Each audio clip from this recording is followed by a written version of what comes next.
بسم الله الرحمن الرحيم. سبحان الذي أسرى بعبده ليلا من المسجد الحرام إلى المسجد الأقصى الذي باركنا حوله لنريه من آياتنا إنه هو السميع البصير. وآتينا موسى الكتاب وجعلناه هدى لبني إسرائيل ألا تتخذوا من دوني وكيلا ذرية من حملنا مع نوح إنه كان عبدا شكورا. وقضينا إلى بني إسرائيل في الكتاب لتفسدن في الأرض مرتين ولتعلن علوا كبيرا. فإذا جاء وعد أولاهما بعثنا عليكم عبادا لنا أولي بأس شديد فجاسوا خلال الديار وكان وعدا مفعولا. ثم رددنا لكم الكرة عليهم وأمددناكم بأموال وبنين وجعلناكم أكثر نفيرا. إن أحسنتم أحسنتم لأنفسكم وإن أسأتم فلها. فإذا جاء وعد الآخرة ليسوءوا وجوهكم وليدخلوا المسجد كما دخلوه أول مرة وليتبروا ما علوا تتبيرا. عسى ربكم أن يرحمكم وإن عدتم عدنا وجعلنا جهنم للكافرين حصيرا. إن هذا القرآن يهدي للتي هي أقوم ويبشر المؤمنين الذين يعملون الصالحات أن لهم أجرا كبيرا وأن الذين لا يؤمنون بالآخرة أعتدنا لهم عذابا أليما. ويدعو الإنسان بالشر دعاءه بالخير وكان الإنسان عجولا. وجعلنا الليل والنهار آيتين فمحونا آية الليل وجعلنا آية النهار مبصرة لتبتغوا فضلا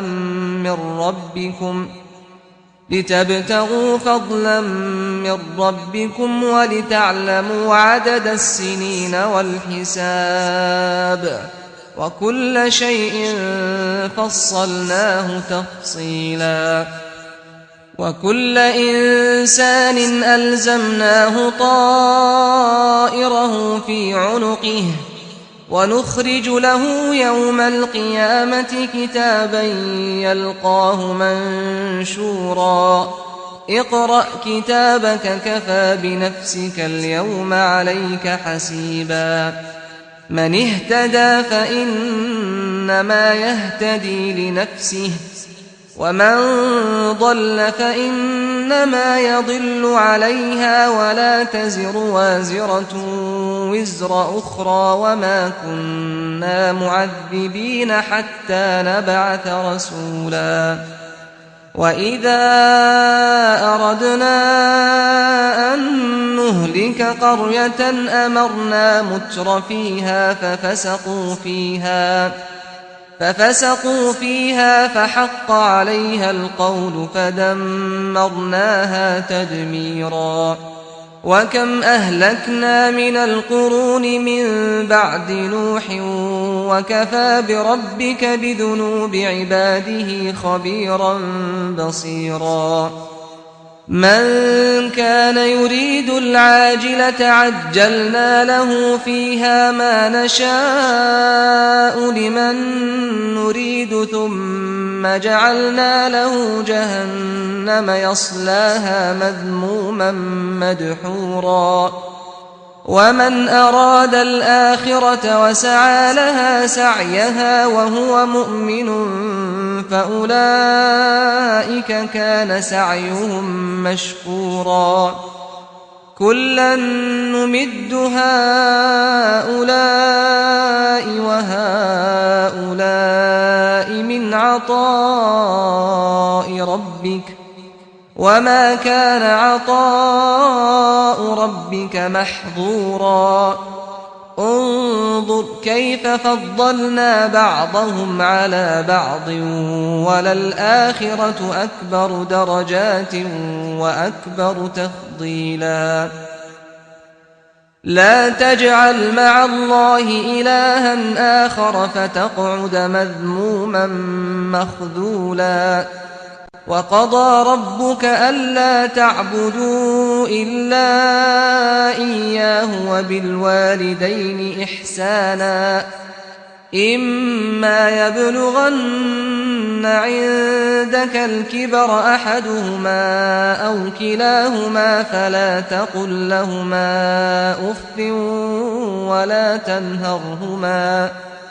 فلا تقل لهما أف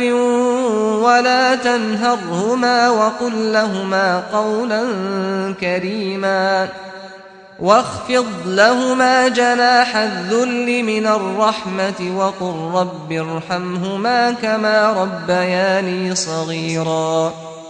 ربكم أعلم بما في نفوسكم إن تكونوا صالحين فإنه كان للأوابين غفورا وآت ذا القربى حقه والمسكين وابن السبيل ولا تبذر تبذيرا إن المبذرين كانوا إخوان الشياطين وكان الشيطان لربه كفورا وإما تعرضن عنهم ابتغاء رحمة من ربك ترجوها فقل لهم قولا ميسورا ولا تجعل يدك مغلولة إلى عنقك ولا تبسطها كل البسط فتقعد ملوما محسورا إن ربك يبسط الرزق لمن يشاء ويقدر إنه كان بعباده خبيرا بصيرا ولا تقتلوا أولادكم خشية إملاق نحن نرزقهم وإياكم إن قتلهم كان خطأ كبيرا ولا تقربوا الزنا إنه كان فاحشة وساء سبيلا ولا تقتلوا النفس التي حرم الله إلا بالحق ومن قتل مظلوما فقد جعلنا لوليه سلطانا فلا يسرف في القتل إنه كان منصورا ولا تقربوا مال اليتيم إلا بالتي هي أحسن حتى يبلغ أشده وأوفوا بالعهد إن العهد كان مسؤولا وأوفوا الكيل إذا كلتم وزنوا بالقسطاس المستقيم ذلك خير وأحسن تأويلا ولا تقف ما ليس لك به علم إن السمع والبصر والفؤاد كل أولئك كان عنه مسؤولا ولا تمش في الأرض مرحا إنك لن تخرق الأرض ولن تبلغ الجبال طولا كل ذلك كان سيئه عند ربك مكروها ذلك مما أوحى إليك ربك من الحكمة ولا تجعل مع الله إلها آخر فتلقى في جهنم ملوما مدحورا أفأصفاكم ربكم بالبنين واتخذ من الملائكة إناثا إنكم لتقولون قولا عظيما ولقد صرفنا في هذا القرآن ليذكروا وما يزيدهم إلا نفورا قل لو كان معه آلهة كما يقولون إذا لابتغوا إلى ذي العرش سبيلا سبحانه وتعالى عما يقولون علوا كبيرا تسبح له السماوات السبع والأرض ومن فيهن وإن من شيء إلا يسبح بحمده ولكن لا تفقهون تسبيحهم إنه كان حليما غفورا وإذا قرأت القرآن جعلنا بينك وبين الذين لا يؤمنون بالآخرة حجابا مستورا وجعلنا على قلوبهم أكنة أن يفقهوه وفي آذانهم وقرا وإذا ذكرت ربك في القرآن وحده ولوا على أدبارهم نفورا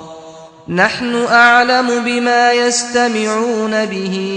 إذ يستمعون إليك وإذ هم نجوى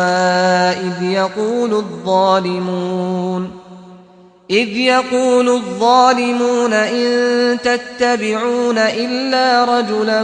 مسحورا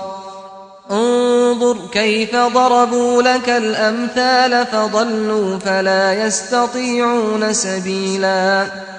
وقالوا أئذا كنا عظاما ورفاتا أئنا لمبعوثون خلقا جديدا قل كونوا حجارة أو حديدا أو خلقا مما يكبر في صدوركم فسيقولون من يعيدنا قل الذي فطركم أول مرة فسينغضون إليك رؤوسهم ويقولون متاه وقل عسى أن يكون قريبا يوم يدعوكم فتستجيبون بحمده وتظنون إن لبثتم إلا قليلا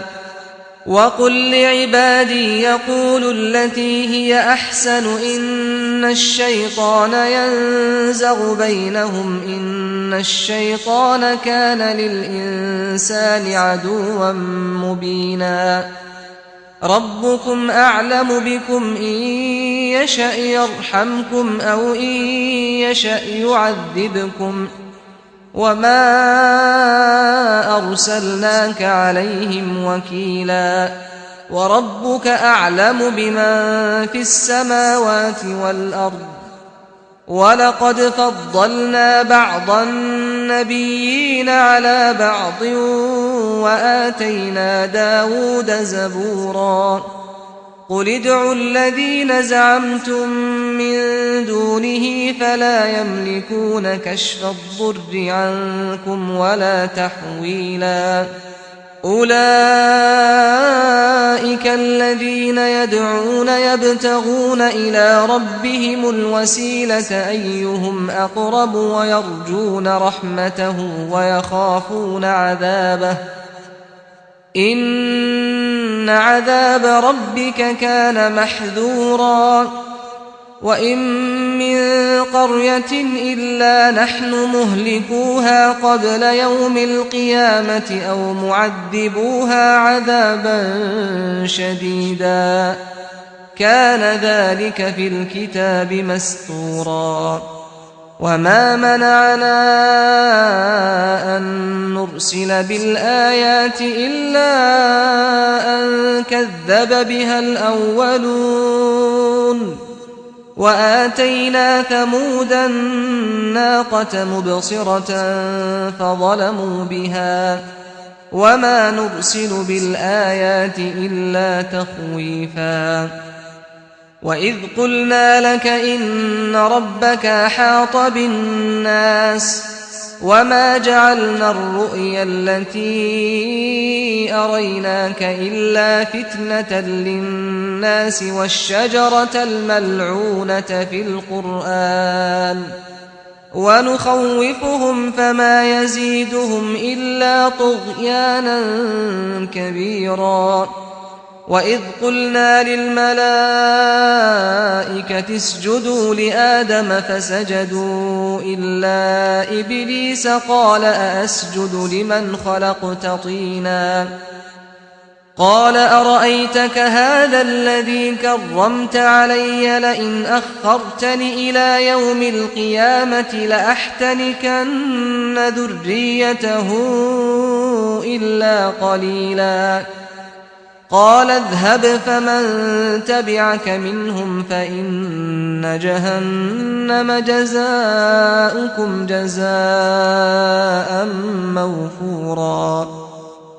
واستفزز من استطعت منهم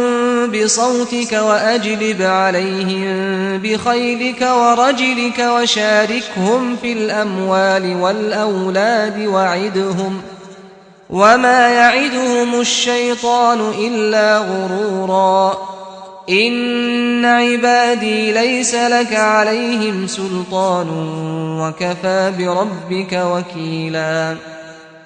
ربكم الذي يزجي لكم الفلك في البحر لتبتغوا من فضله إنه كان بكم رحيما وإذا مسكم الضر في البحر ضل من تدعون إلا إياه فلما نجاكم إلى البر أعرضتم وكان الإنسان كفورا أفأمنتم أن يخسف بكم جانب البر أو يرسل عليكم حاصبا ثم لا تجدوا لكم وكيلا أم أمنتم أن يعيدكم فيه تارة أخرى فيرسل عليكم قاصفا من الريح فيغرقكم بما كفرتم ثم لا تجدوا لكم علينا به تبيعا ولقد كرمنا بني آدم وحملناهم في البر والبحر ورزقناهم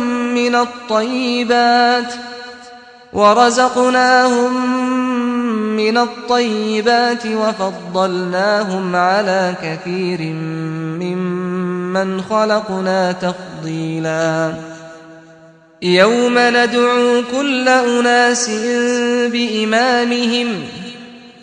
فمن أوتي كتابه بيمينه فأولئك يقرؤون كتابهم ولا يظلمون فتيلا ومن كان في هذه أعمى فهو في الآخرة أعمى وأضل سبيلا وإن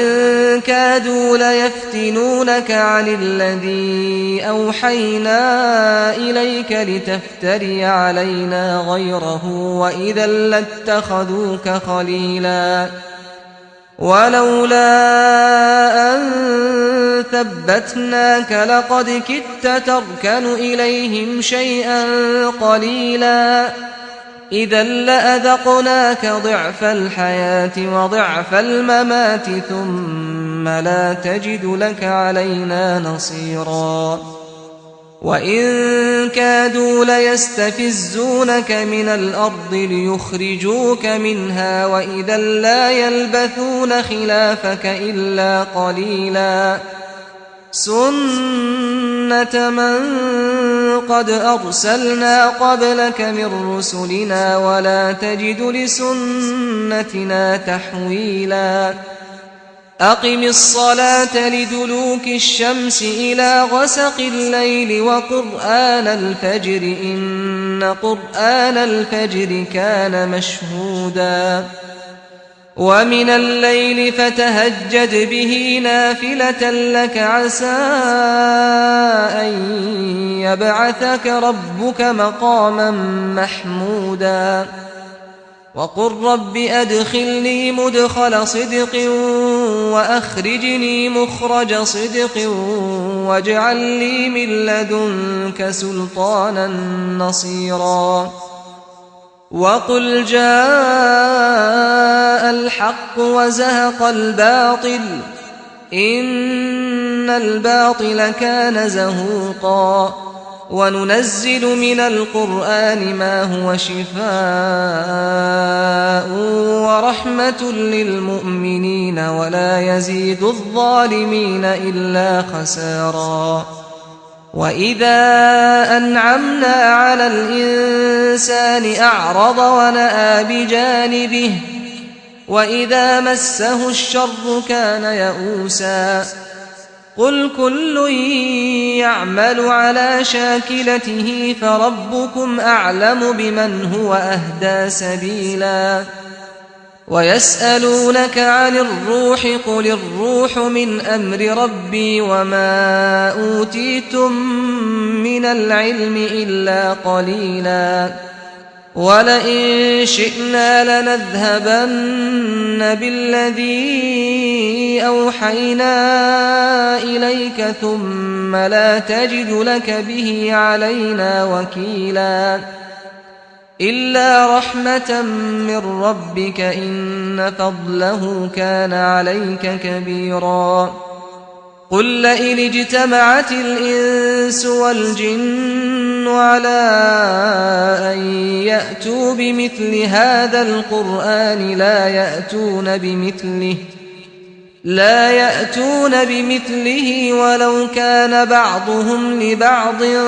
ظهيرا ولقد صرفنا للناس في هذا القرآن من كل مثل فأبى أكثر الناس إلا كفورا وقالوا لن نؤمن لك حتى تفجر لنا من الأرض ينبوعا أو تكون لك جنة من نخيل وعنب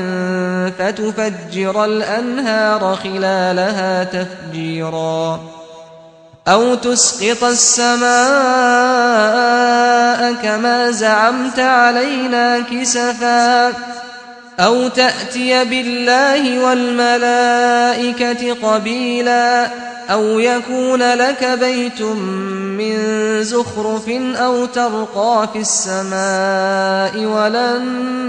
نؤمن لرقيك حتى تنزل علينا كتابا نقرأه قل سبحان ربي هل كنت إلا بشرا رسولا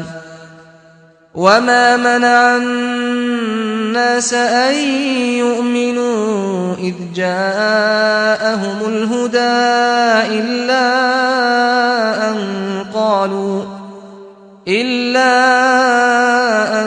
قالوا أبعث الله بشرا رسولا قل لو كان في الأرض ملائكة يمشون مطمئنين لنزلنا عليهم من السماء ملكا رسولا قل كفى بالله شهيدا بيني وبينكم إنه كان بعباده خبيرا بصيرا ومن يهد الله فهو المهتد ومن يضلل فلن تجد لهم أولياء من دونه ونحشرهم يوم القيامة على وجوههم عميا وبكما وصما مأواهم جهنم كلما خبت زدناهم سعيرا ذلك جزاؤهم بأنهم كفروا بآياتنا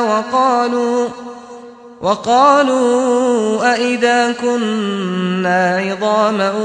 ورفاتا أئنا لمبعوثون خلقا جديدا أولم يروا أن الله الذي خلق السماوات والأرض قادر على أن يخلق مثلهم وجعل لهم أجلا لا ريب فيه فأبى الظالمون إلا كفورا قل لو أنتم تملكون خزائن رحمة ربي إذا لأمسكتم خشية الإنفاق وكان الإنسان قتورا ولقد آتينا موسى 9 آيات بينات فاسأل بني إسرائيل إذ جاءهم فقال له فرعون إني لأظنك يا موسى مسحورا قال لقد علمت ما أنزل هؤلاء إلا رب السماوات والأرض بصائر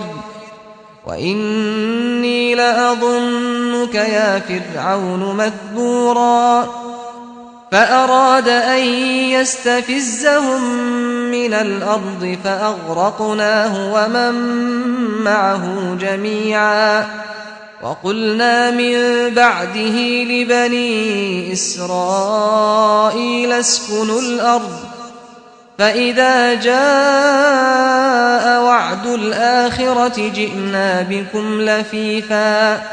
وبالحق أنزلناه وبالحق نزل وما أرسلناك إلا مبشرا ونذيرا وقرآنا فرقناه لتقرأه على الناس على مكث ونزلناه تنزيلا قل آمنوا به أو لا تؤمنوا إن الذين أوتوا العلم من قبله إذا يتلى عليهم يخرون للأذقان سجدا ويقولون سبحان ربنا إن كان وعد ربنا لمفعولا ويخرون للأذقان يبكون ويزيدهم خشوعا قل ادعوا الله أو ادعوا الرحمن أيما تدعوا فله الأسماء الحسنى ولا تجهر بصلاتك ولا تخافت بها وابتغ بين ذلك سبيلا وقل الحمد لله الذي لم يتخذ ولدا ولم يكن له شريك في الملك